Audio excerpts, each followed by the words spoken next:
Welcome back. Today's book is another book by Ruth Goring, the author of Adriana's Angels and Isaiah and the Worry Pack, both of which we have previously read together. Ruth was born in Kansas City before her missionary family moved to Columbia, where she grew up. She then came back to Kansas for college and now calls Chicago home. Picturing God, written and illustrated by Ruth Goring.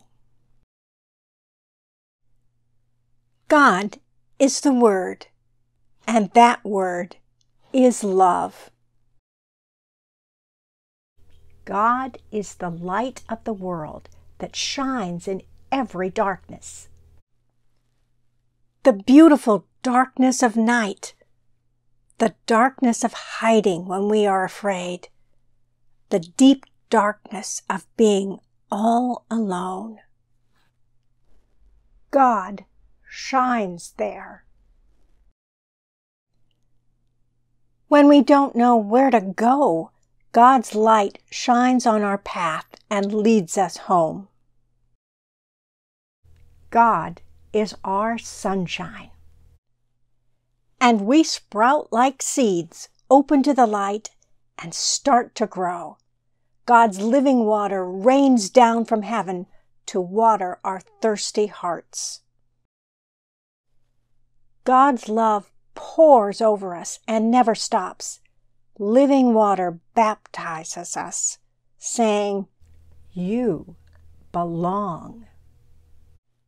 Jesus says, "I am the vine, and you are the branches." We grow from God's vine. God's love flows through us like juicy sap. And then good things grow from us. Love and joy and peace, like fat, mouth-watering grapes. God is the bread of life that feeds us and fills us up. It is God's own life given for us. The bread of life makes us strong. Strong enough to share, strong enough to be kind, strong enough for pure delight, and we find new ways to give God's love away. God's goodness is like bright clothes we can put on every morning, with faith as a button and peace at the sleeves. When we are in danger, Jesus is the door that opens to give us shelter and closes to keep us safe. Jesus is also the Good Shepherd who knows your name and everyone else's too. When we journey into places that are slippery and scary, our shepherd stays close and never lets us go. Sometimes we must walk in hot, dry deserts. Then God is our rock, providing shade and a place to rest.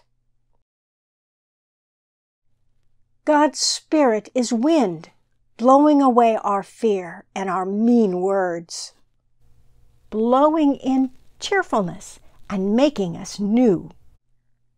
The Spirit is our comforter, nearer than breath, teaching us what we need to know, wrapping us in love. God is a Father who forgives again and again, who watches for us and runs to meet us. God is a mother who covers us with her wings. Jesus himself is the way we walk to God, who is our home. The end. So what did you think of the illustrations? They weren't just pictures, were they? Ruth had used rocks and lace and material and buttons and little jewels to make up a little scene for each picture. They were so creative, right?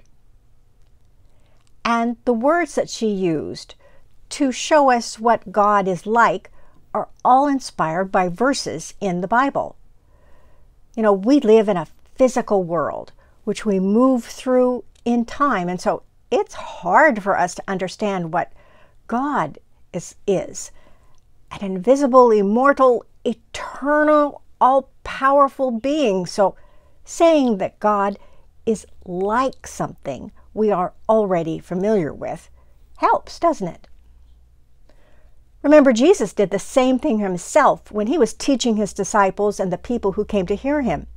He would say, "The kingdom of heaven is like," fill in the blank. And people then would go, oh, they'd get a little glimpse of what he was trying to explain. And he also told parables, remember, again, so that people would see, oh, God is kind of like that too, right?